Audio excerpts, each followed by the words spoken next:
This special Folk Album of the Year Award episode of Folk on Foot is showcasing the extraordinary album Teeth of Time by Joshua Burnside, and I'm delighted that Joshua joins us now. Joshua, first of all, congratulations on your nomination. Thank you very much. It's an honour. And I suppose that the most important thing for us to know in understanding this album is that you quite recently became a father. Yeah, that's right. I mean, it doesn't feel that recent now. Almost. He'll be turning 3 in a week or two, a week actually. But yeah, when I was writing those songs, when I started writing the songs, Emily had just my wife Emily had she was pregnant then, and then so it was this first of the songs I wrote for the album were sort of about dealing with those sort of that news and the thoughts about that, and then the last song I wrote was probably when my son was about a year old then. So yeah, so that was a time period of a couple of years. And that's definitely the backdrop to the album, and we'll talk more about that in a moment. But first things first, because I wanted to say that this is the only album I've ever heard that starts with an advert for a waterbed. And I just wonder where that came from and why you decided to use it in the intro to the title track. Yeah, well, a lot of the album is also sort of about the way we're going as society, I think, like modern sort of capitalism, and I reference sort of environmental sort of problems as well. And I've always had it in my head that like the waterbed is the ultimate symbol of, reinventing the wheel, trying to sell someone something twice, basically. Like, just how can we it's the ultimate symbol of capitalism gone wrong, I think, is the waterbed. And I kind of stumbled by chance across that little clip of an advert from the 70s, American advert, and I thought it was so funny and so interesting, and I love the accent. I love that Boston sort of accent, and I don't know, it just sort of fit with some of the themes of that particular track. Hi, Tom Labrie for Labrie's Waterbed Warehouse. I get a lot of mail from people who would like to have a waterbed, but they have bedroom furniture that has been in the family for years and would have trouble matching it or parting with it. Well, we have the answer. This is the Water Cloud. It looks like a conventional bed. It takes regular sheets, but it's a waterbed. It can be adapted to your present furniture or headboard, or to the furniture and headboards available at Waterbed Warehouse. It comes with soft sides and a deluxe quilted cover. It's available in king, queen, double, or twin sizes, all with a Chemolex heater. So now, if you would like to discover the total concept of a flotation system with a bed which fits your bedroom decor, you can have it with the Water Cloud. It comes to it and us. Labrie's Waterbed Warehouse. For the ones by the freeway at I-80.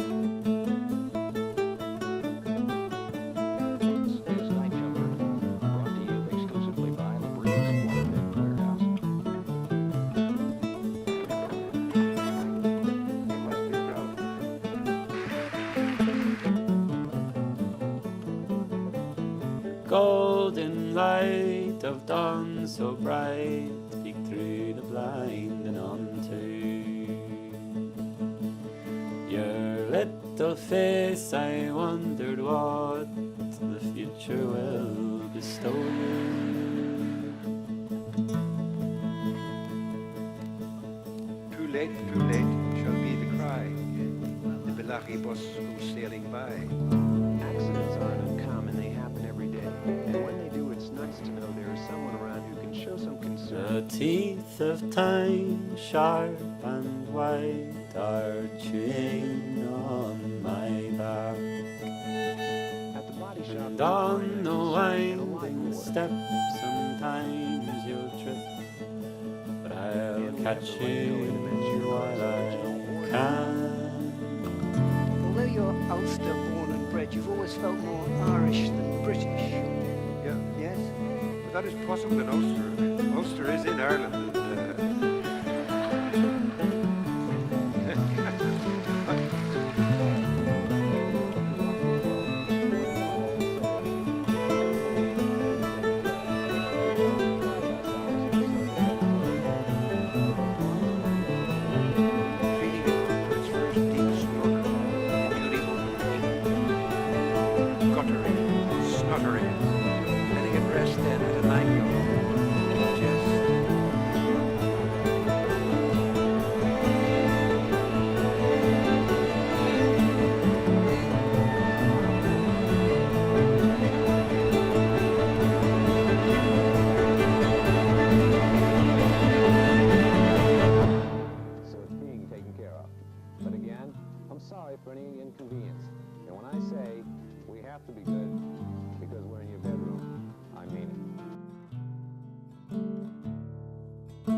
the mountain sleeps so much?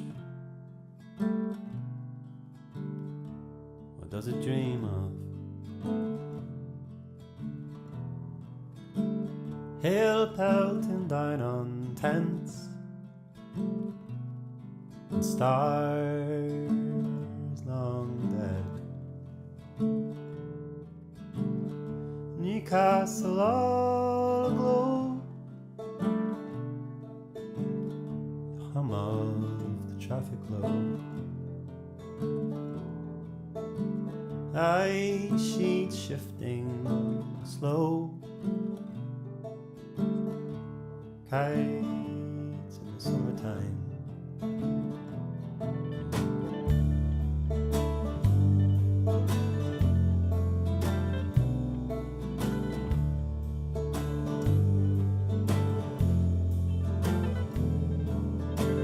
Someday you'll ask me what I did, and they killed Loughnane. Did I march up to City Hall, or did I sigh, turn away? The truth is I've only been concerned with my own wee life, with making a quid or two, three, good night. The truth is we fucked it up, and every inch of it we sold for cheap, so you'll have to fight to get it back.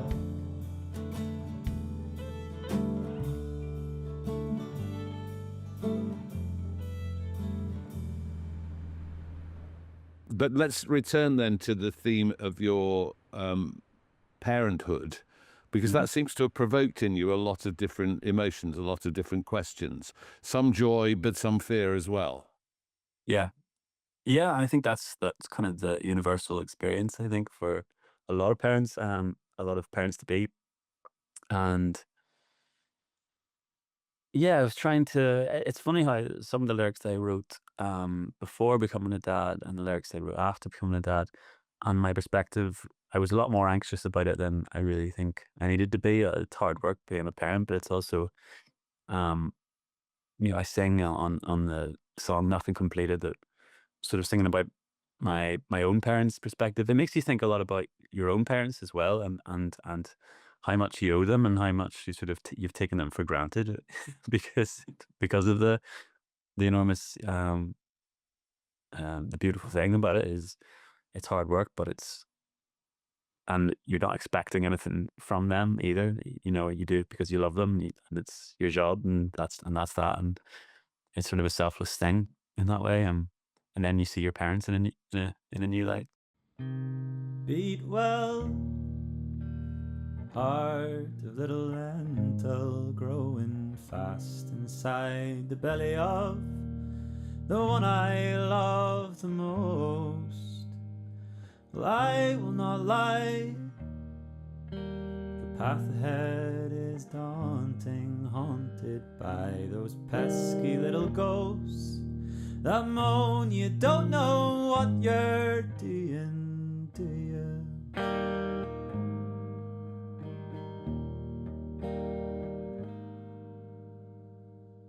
And when the gold on my finger catches my eye to my surprise, my hands are not the hands of my fathers or grandfathers, but my own. How strange. It was only yesterday the cool dangling earrings swayed and touched my neck as my mother leant to kiss me farewell for the evening. Thank God for childminders and wine and a few hours peace, 'cause the truth Is this love's a burden, a garden to maintain? Nothing's completed, nothing's completed.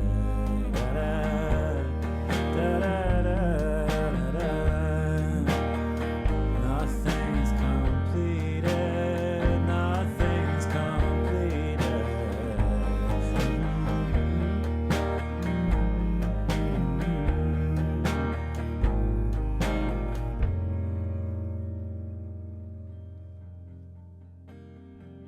And that perfume still lingers in a dusty corner of my heart. And when I wake to start to find that I'm much older, yet no older seems time. It is no javelin soaring, glinting in the sun, more like the track that circles round each lap.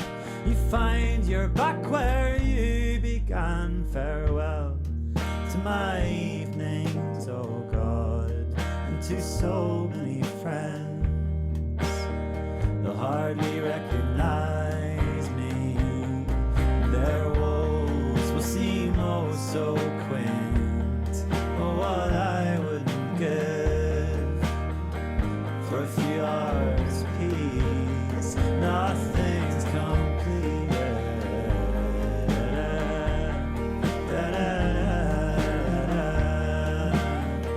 Nothing's completed. Nothing's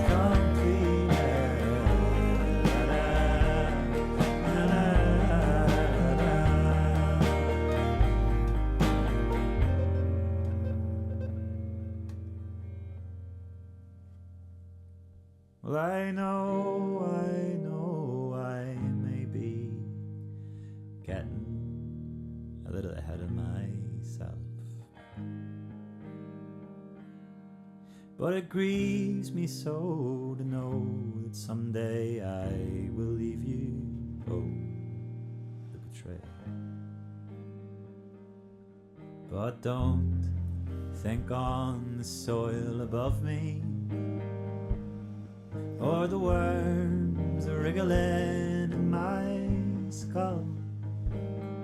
I'll be finally free, see, of my love for you and your love for me.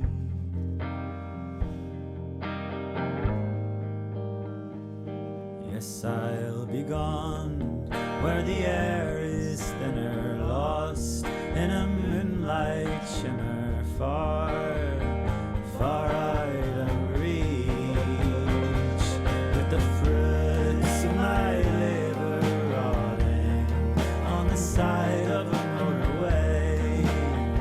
Nothing completed, nothing completed.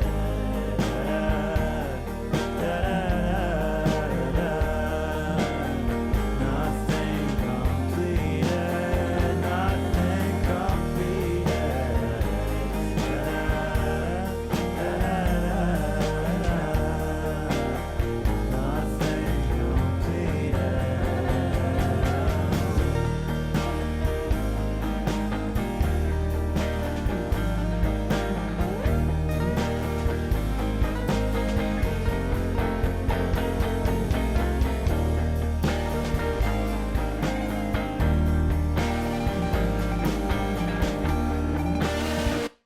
And your Nothing Completed it really looks at the kind of cycle of life and death, doesn't it? Yeah, for sure. And you know, it is funny how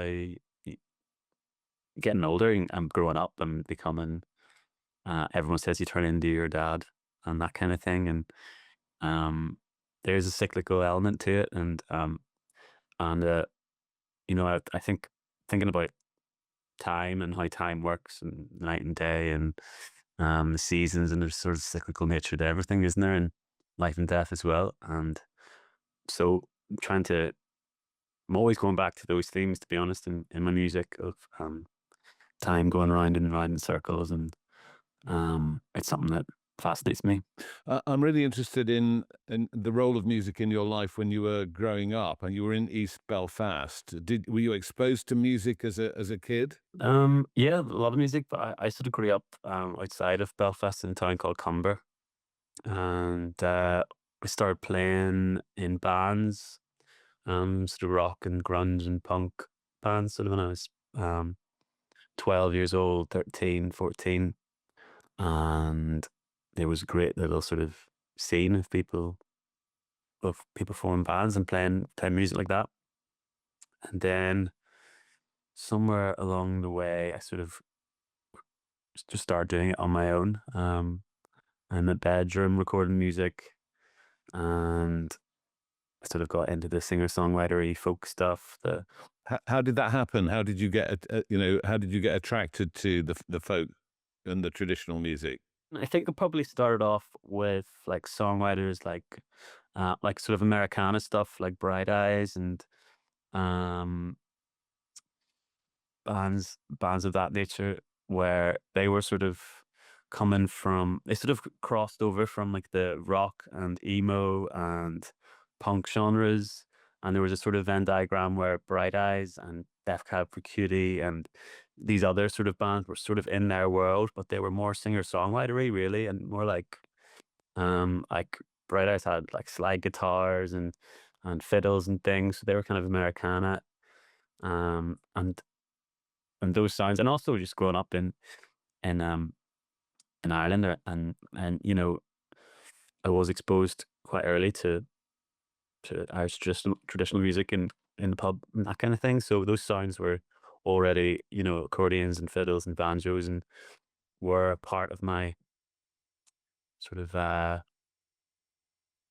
musical heritage, I guess, or musical DNA. Did you make a conscious decision to connect with that at some point? Yeah, I did, because it wasn't really my world. Growing up, you know, there was it wasn't until I went to university really where I sort of met people who played regularly, trad, that were like my age and younger, and that I started to see it as a music for people of my generation. Even I had this notion that it was sort of this misguided notion that it was for old people, and which looking back now is ridiculous, but now I can see it's like a thriving scene, and there's more young people playing Irish traditional music than ever, and it was really exciting sort of seeing that happen in real time. I think this is 15 years ago, whatever, but and now it's just it's a different kettle of fish altogether, with bands like the Merry Wallopers and things like that. It's just taken off into a whole new world of popularity amongst people my age and younger. Do you go to folk sessions? Do you take part in folk sessions? Yeah, I run a few actually. I've been running one in the American bar. It's called the Sailor Town Folk Club, which I do on Thursdays, and that's more of a singing session. And then I do a trad session on Wednesdays in the Black Box with two friends, and then I go to the odd one that I don't run. There's a brilliant one on Saturdays, run by Paddy McEwen, great guitarist from Belfast, that I'll be doing on this Saturday. So that would be good crack. So is it a rather wonderful thing to lose yourself in the experience of just playing with other musicians like that? Yeah, absolutely. And I sort of I draw the parallel. I really got into it because it reminded me of playing in bands when I was like 13 and 14, because we got together for band practice and there was no pressure to even write a song. We would be, we'd be covering songs and we would be just doing it for the fun of it. And there was no end goal, and there was no, okay, we'll have to prepare for this gig or make an album or make an EP. We were just doing it for the fun of it and for the joy of sharing music. And I found that as my career has progressed as a songwriter, whatever, that playing, trad with people is sort of an antidote to the careerist aspect of being a singer songwriter, and just getting to play music with people for the sheer joy of it. And then it infuses what you do on the album, of course. I mean, I'm just thinking about the track In the Silence of, where it's like you've taken traditional themes and cut them up and reassembled them. That's sonically so interesting. Yeah, I think that's one of my fondest bits of the record, because it, yeah, I find it quite hard to synthesize, to sort of fuse sort of traditional stuff with the sort of pop and songwritery stuff, because it is quite a delicate balance, and it can fail disastrously. But there, I think I kind of made it work, where you have a very modern sort of beat, almost a hip hop beat, and then lots of samples of weird stuff going on, and then when the banjo comes in with that wee reel and the fiddles and all, it kind of, it works, I think, quite nicely. And that was all kind of a bit of a fluke.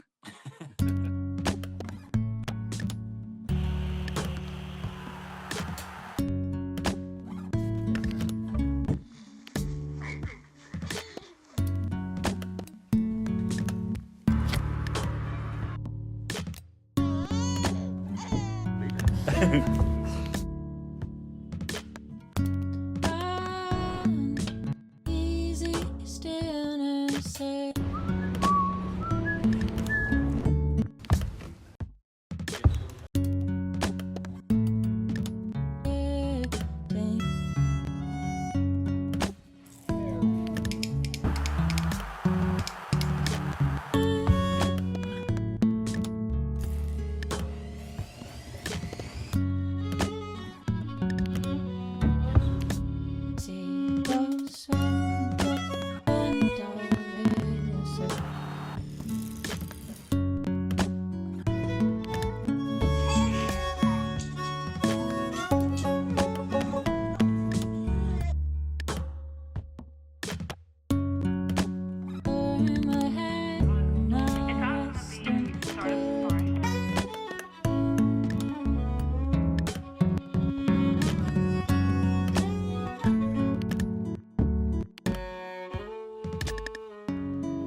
Did I hear your son crying in that track, or mistaking it? That's my son. Yeah, I think he's laughing, actually. I think I'm a big outtake like it. You know, there's always a twist to it.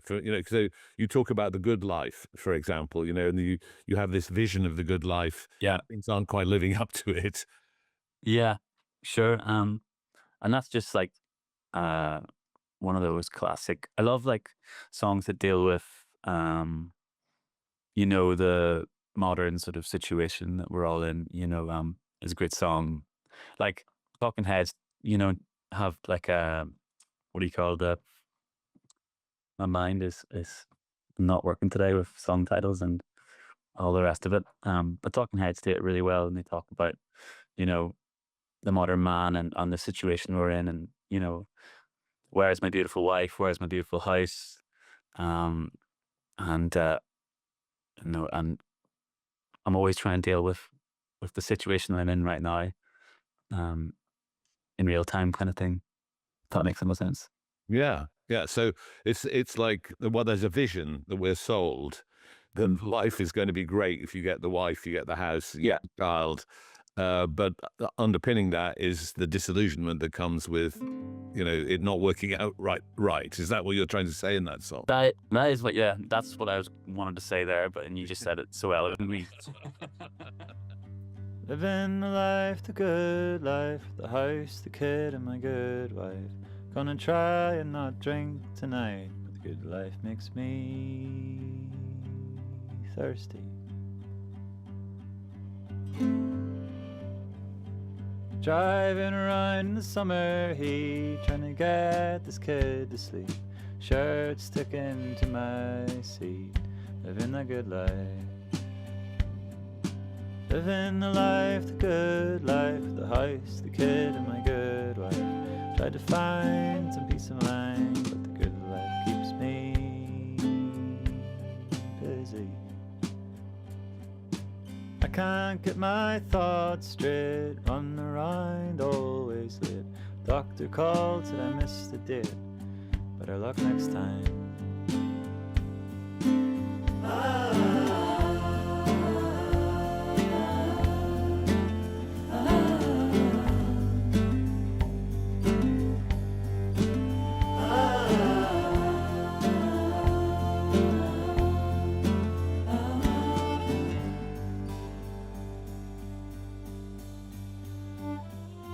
Living the life, the good life, the house, the kid, and my good wife.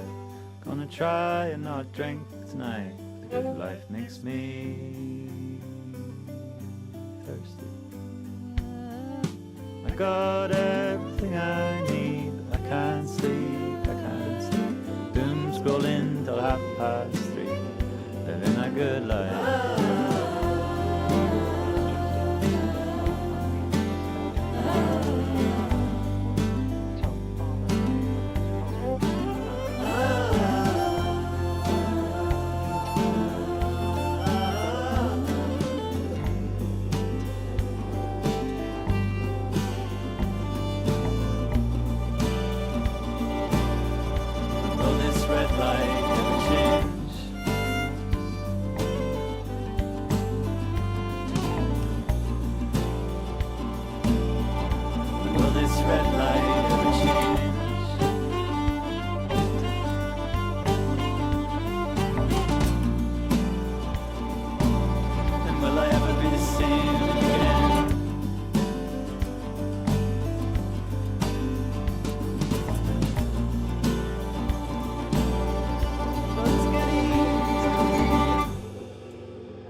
We've also had all staff at Burnside have a serious drinking problem and is to very good supply.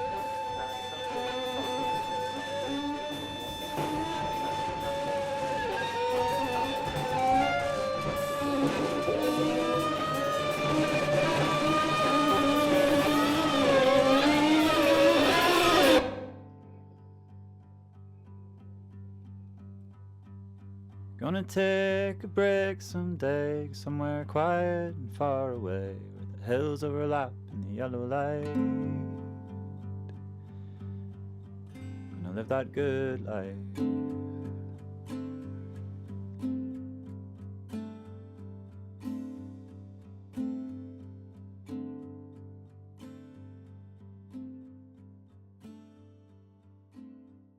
Very interested in your production process because you say that this is recorded in your not soundproofed studio in the centre of Belfast. So are we overhearing sometimes, bits of noise coming in, bleeding in from the outside? Yeah.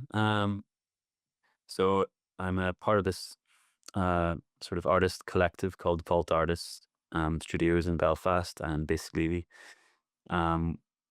we sort of borrow buildings that are empty, and we go in and we turn them into our art studios. And there's musicians and painters and dancers and circus people and all sorts. And we're in a couple of buildings at the minute in the city centre, and one of them was where I recorded the album. And it used to be an just old offices, so my room was probably no bigger than this kitchen.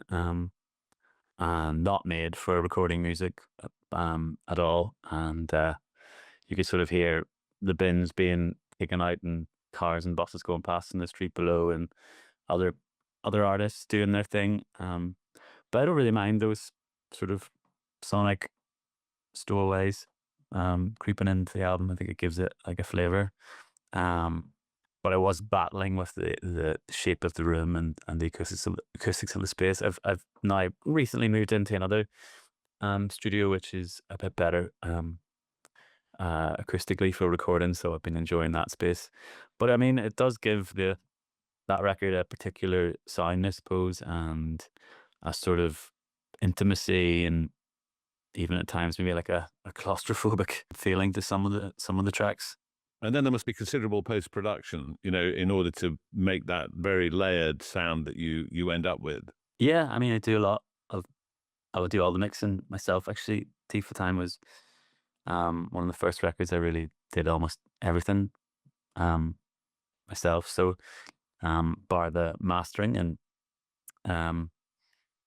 yeah, we had drums and everything in there. But yeah, I enjoy the mixing side of it, and the producing and the layering it up and all that. But I think I've just finished my next album, and it's a lot more stripped back, and I've been enjoying things that aren't so full and layered, and I'm enjoying space between music a lot more. And just to go back to this theme of tradition and modernity, I mean, you take I think a Belfast children's song called "Marching Round the Ladies," and update that with some contemporary political resonance. Tell us about the history of that song and why you decided to update it. Yeah, I discovered it in a songbook by Maurice Layden, great song collector from Rhode Island, and people are always giving me like folk song books, and I'm always learning new folk songs, and it's always nice when you find something you haven't heard anyone sing for a while, or sing at all, and this book was called Songs of Belfast, and it was a real treasure trove, and because there's these songs, that the kids would have sang on the street and would have had dances to, and Morris Layden has like little information about this, great information about the background of the songs and all the rest of it. And this one just struck me. Round About the Ladies is the song. Like, there's something so beautiful about the children's songs, because they sort of, even though they would have been 5, 6, 7, 8 years old, they sort of reflect all these adult themes of like war and marriage and death and love and courtship and all this stuff. Like, the kids just see all this happening, people talking about it, and they like recreate it in their own wee worlds, and I find that kind of fascinating. And so that song sort of spoke to me in a way, but it changed a lot of the lyrics and added a few. You bring in the Shankill and the Falls and the Tory government. Yeah. That was that line about the Shankill and the Falls and the Tories. Well, that was kind of a last minute addition. That wasn't in the song until about a day or two before I recorded it, and I just kind of wrote that as a joke, because I thought it was funny, but also resonates with people quite. I work on the Shankill. My studio now is on the Shankill, and the Falls and the Shankill are sort of, they're not it's, people have this notion about Belfast, like that it's still this, really divided place, and it is, but I think there's more in common with the sort of working class people there than an Eton educated prime minister or whatever. It was funny when I put that lyric in, the song sort of made sense then. It had a sort of purpose. It had sort of all the lyrics sort of lead up to that, really, and that's the sort of centerpiece of the song then in the end. And it's always the funnest bit to sing live, and people get a great thrill out of it.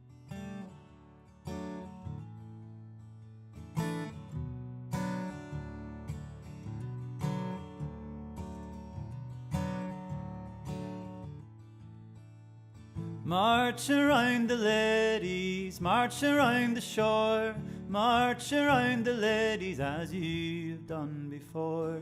In and out of windows, in and out the door, in and out of windows as you've done before. Stand and face your lover, stand and face the shore, stand and face your lover as you've done before. Whisper in the garden, whisper on the road, whisper in the garden where the elderberry grows.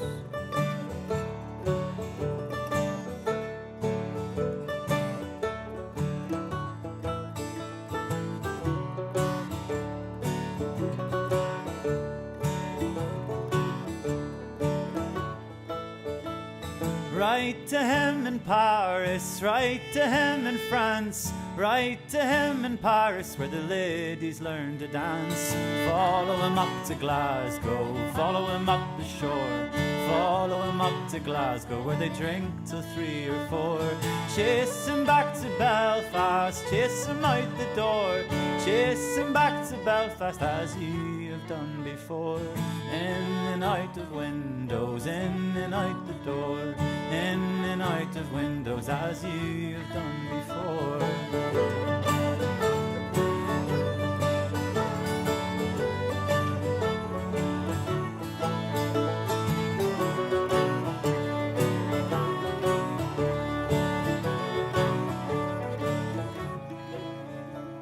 Marching up the Shankill, marching up the falls. Doesn't matter where you're from, the Tories fuck us all. Bring me wine and porter, send me off to bed. Bring me wine and porter for the noise inside me head. Stand and kiss your lover, stand and kiss the shore, stand and kiss your lover as you have done before. Whisper in the garden, whisper on the road, whisper in the garden where the elderberry grows.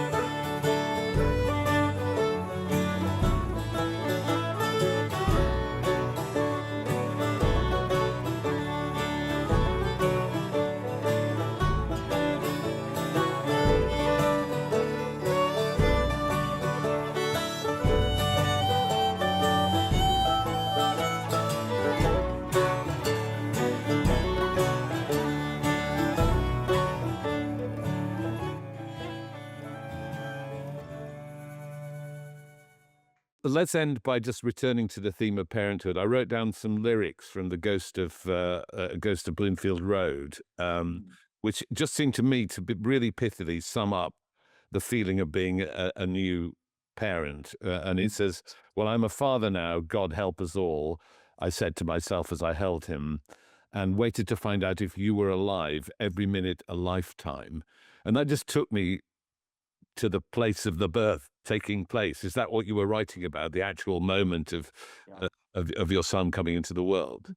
Yeah, it was sort of a quite traumatic event, really. We were taken. It was kind of it was all just very scary, and I won't get into the grisly details, but I was very worried that it wasn't going to go well, and that there was a moment where it was just me and my son in a room waiting to hear if my wife was okay, and it felt like a very long time that we were in there together. Absolutely. But I had to sort of balance that. I'd like to, those serious moments, it's always good to balance it with a bit of levity, and so the line, God help us all is. And you imagine yourself walking along the Bloomfield Road with the mother and child, in fact, safe at home, and you're kind of pondering the implications for you, I think, aren't you, of this change in your life? Yeah, and how much, you change emotionally and physically, like from sleep deprivation. Like you sort of catch yourself in the reflection of yourself in the mirror, and you think, who's that guy? He looks wrecked. Well, listen, Joshua, it's an amazing album, and I'm so pleased to have had all this insight into it. So thank you very much indeed for joining us. And let's end with that track.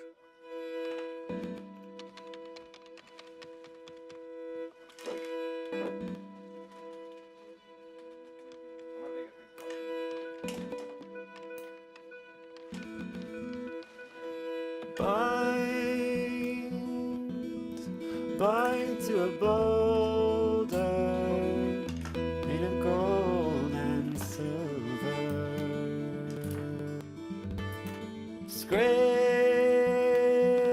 Scraping on the old stone steps of the winding stairwell. I am the ghost of the Bloomfield Road, walking backwards slowly, so I will remember the way that I came, a strange reflection on the window panes.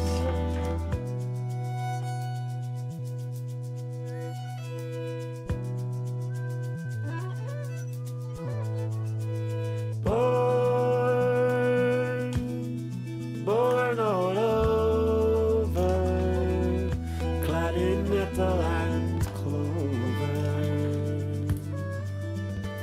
and full